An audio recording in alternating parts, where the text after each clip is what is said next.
श्रीमान बेताल, मेरा उत्तर इस प्रश्न में कि क्या सम्राट विक्रमादित्य का परोपकार व्यर्थ चला गया? और आप ही ने मुझसे कहा था कि सम्राट विक्रमादित्य इस विश्व में किसी भी चुनौती से परास्त नहीं हो पाए, तो फिर वो इस चुनौती से कैसे पराजित हो सकते? राजन, जब आप मेरे मित्र की प्रशंसा करते हैं ना, तो आप मुझे बहुत अच्छे लगते हैं, परंतु जब आप मेरे मित्र के सिंहासन को प्राप्त करने की बात करते हैं तो आप मुझे एक हिंसक मतलब मुझे अच्छा नहीं लगता।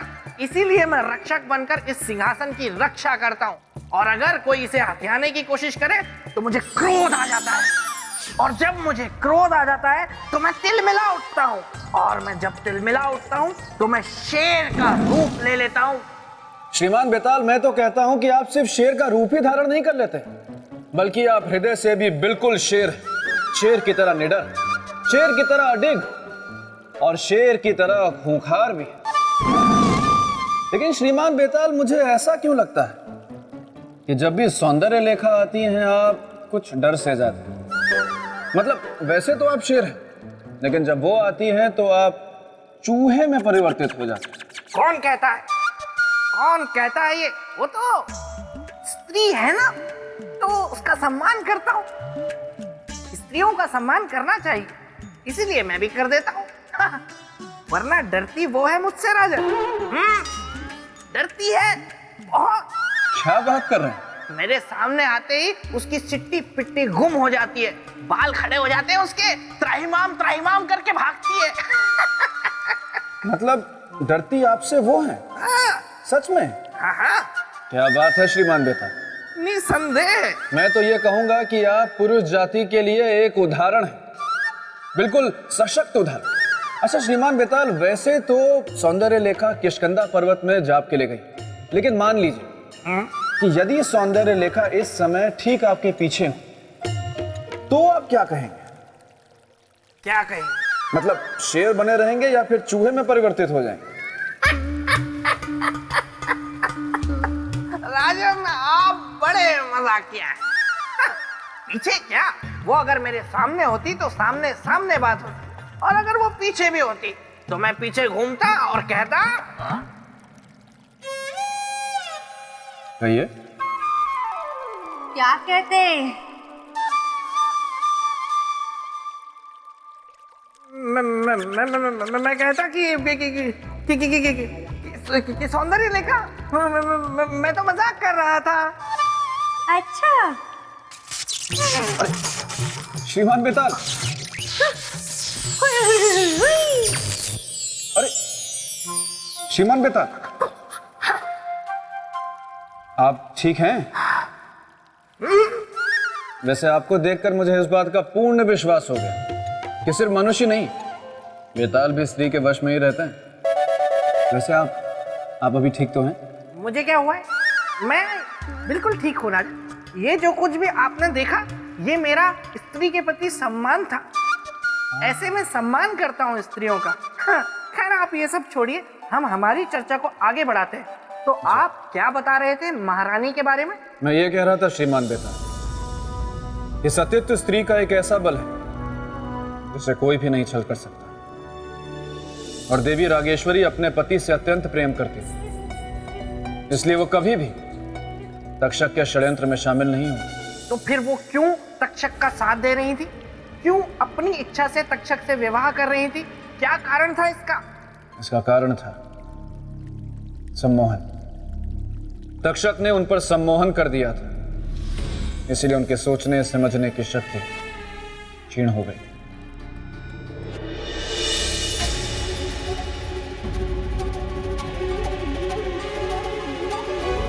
हमारा संदेश सही निकला। देवी रागेश्वरी पूरी तरह तक्षक की सम्मोहन में है, तभी तो बिना पलक झपकाए पत्थर की बूंद बनी है। अब आप दोनों को फेरों के लिए उठना पड़ेगा। ये 7 फेरे पूरे होते ही आप दोनों पूर्ण रूप से पति पत्नी हो जाएंगे। ये नहीं हो सकता। इससे पहले कि ये 7 फेरे पूरे हो, हमें देवी रागेश्वरी का सम्मोहन तोड़ना होगा।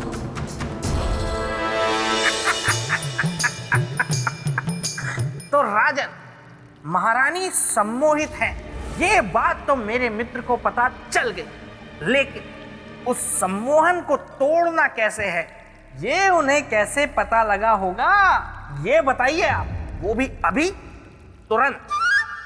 श्रीमान बेताल, ये बात तो जनसाधारण जानता है। यदि जिस व्यक्ति पर सम्मोहन हुआ हो, यदि वो धातु के बर्तन में स्वयं को देख ले, तो सम्मोहन टूट जाता है। और अवश्य चक्रवर्ती सम्राट विक्रमादित्य को यह विधि पता होगा और उन्होंने इस विधि का ही इस्तेमाल किया हो।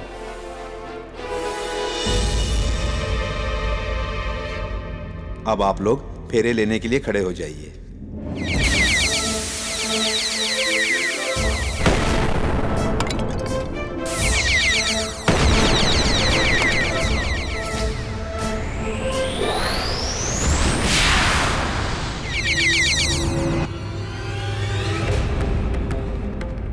ये सब क्या है? मैं यहाँ कहाँ हूँ? क्या हो रहा है ये सब? कौन हो तुम? हम आपके होने वाले पति है देवी। बस एक बार फेरे हो जाए, फिर हम सदा सदा के लिए विवाह के बंधन में बंध जाएंगे। विवाह रचाने के बारे में सोच भी कैसे सकते हो? उस सुहागन से जिसकी मांग में पहले से ही उसके पति के नाम का सिंदूर चमक रहा है, जल जाएगा तू उसकी मांग के सिंदूर से, भस्म हो जाएगा तू। आज इस शुभ अवसर पर आप कैसी अशुभ बातें कर रही हैं देवी? चलिए हमारे साथ, फेरे लेने हैं। तक्षक, ये सब क्या है? ये इसका सत्य है नागराज। नामदेव से बदला लेने के लिए सबसे पहले उसका रूप धारण किया, ताकि महारानी रागेश्वरी को बंदी बनाकर उसका अपहरण कर सके और फिर उसे सम्मोहित करके उससे विवाह करना चाहा। यही उसके छल का प्रमाण है। आपने नागलोक को कलंकित होने से बचा लिया सम्राट, आपका बहुत बहुत आभार।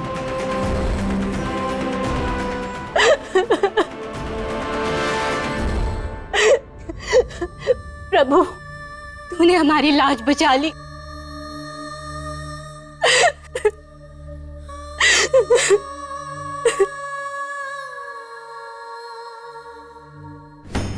तक्षक, कहां जा रहे हो तक्षक? रुको तक्षक, रुक जाओ तक्षक, रुको तक्षक।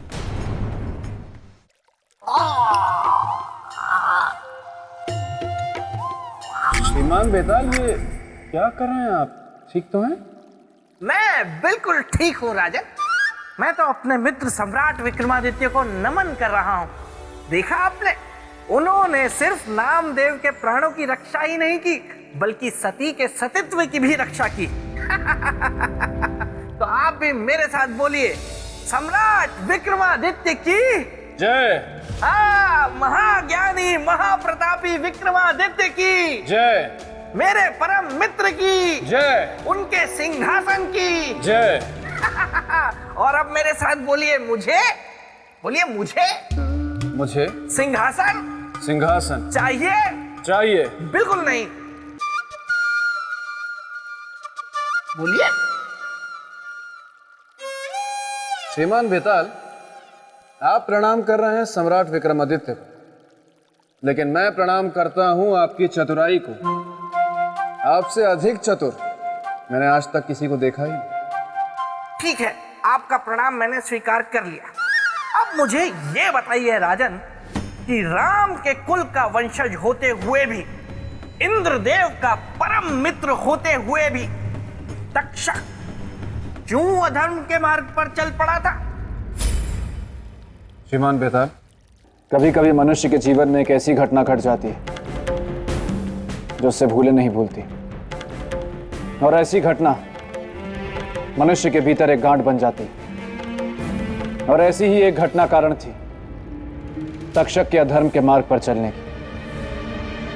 महाभारत काल में जब पांडवों के लाक्षागृह में आग लग गई थी, तब उस आग के कारण पूरा जंगल जल उठा था। उस जंगल के जीव जंतुओं के साथ साथ उसमें तक्षक की मां की भी मृत्यु हो गई, और उसकी मां की इसी मृत्यु ने उसे मनुष्यों का घोर विरोधी बना दिया था।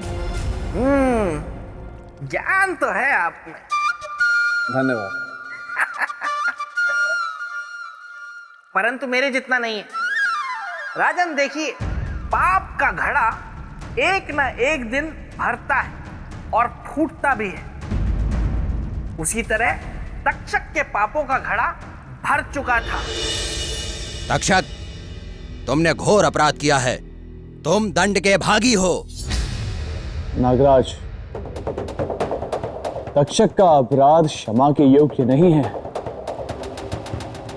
महारानी रागेश्वरी के साथ इसने छल किया है। सम्राट विक्रमादित्य, आपका न्याय तीनों लोकों में सर्वश्रेष्ठ है, इसलिए इस विश्वासघाती का न्याय भी आप ही करें। तो ये तुच्छ मानव करेगा तक्षक का न्याय, जो इस तक्षक के सामने एक कण के बराबर भी नहीं है। विक्रमादित्य, तुम मरने के लिए तैयार हो जा। कौन मरेगा और कौन मारेगा तक्षक, ये समय पे छोड़ दो। जा, छोड़ दिया निर्णय समय पर। आ, युद्ध कर मुझसे। यदि तुझे न्याय प्रिय है तो कर स्वीकार चुनौती। पाप के अंत के लिए इस पापी की चुनौती भी स्वीकार है। तो ठीक है, आजा मेरे मौत के अखाड़े में। आ, आ, आ।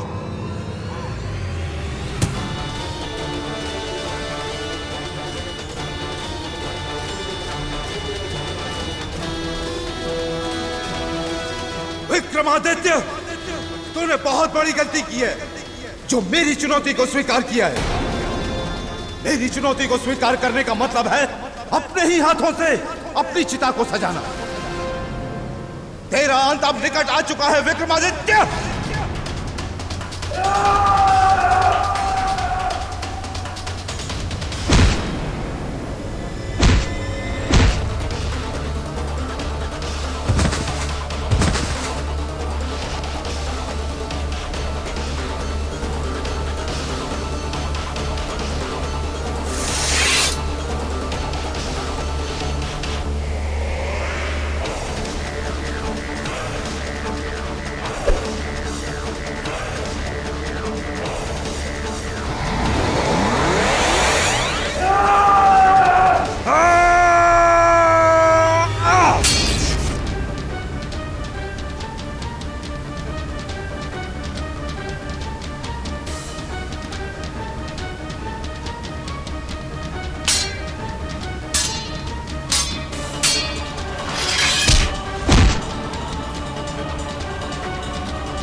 अब तू भस्म होगा मेरे विष से। अब देख मैं तुझे कैसे राख बनाता हूं।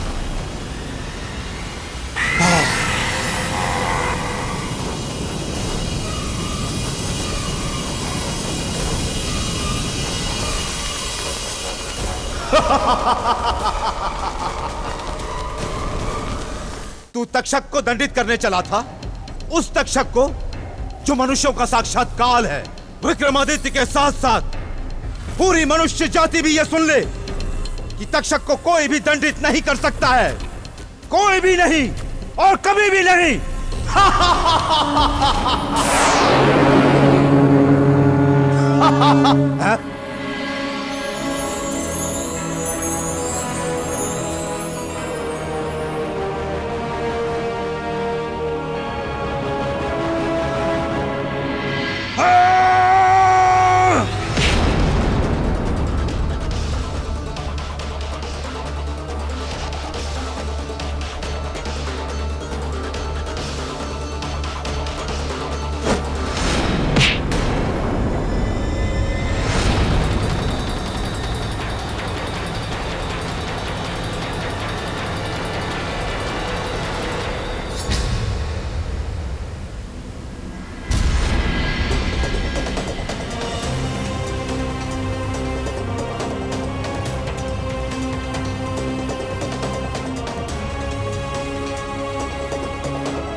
अपनी भूल स्वीकार कर लो तक्षक, इसी में तुम्हारी भलाई है।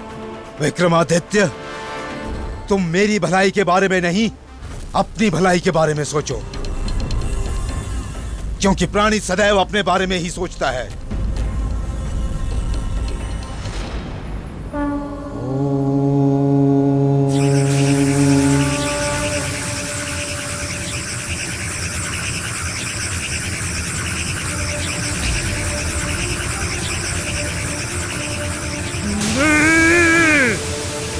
ऐसा नहीं हो सकता।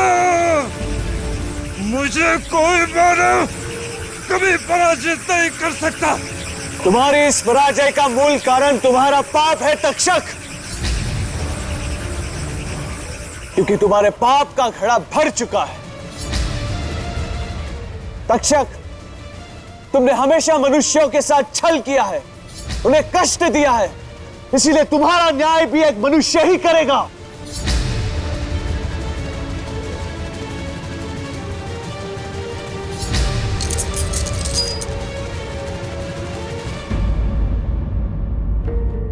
न जाने कहां होगी महारानी, किस अवस्था में होगी।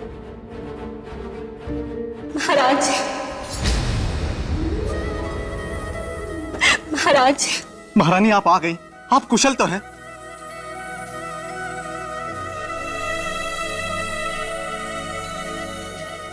सम्राट, आप शुभ समय पर आए। देखिए देखिए महारानी आ गई।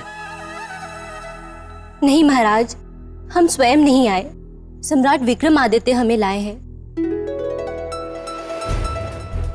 महाराज, यदि ये ना होते तो हम आपके पास वापस कभी ना लौट पाते।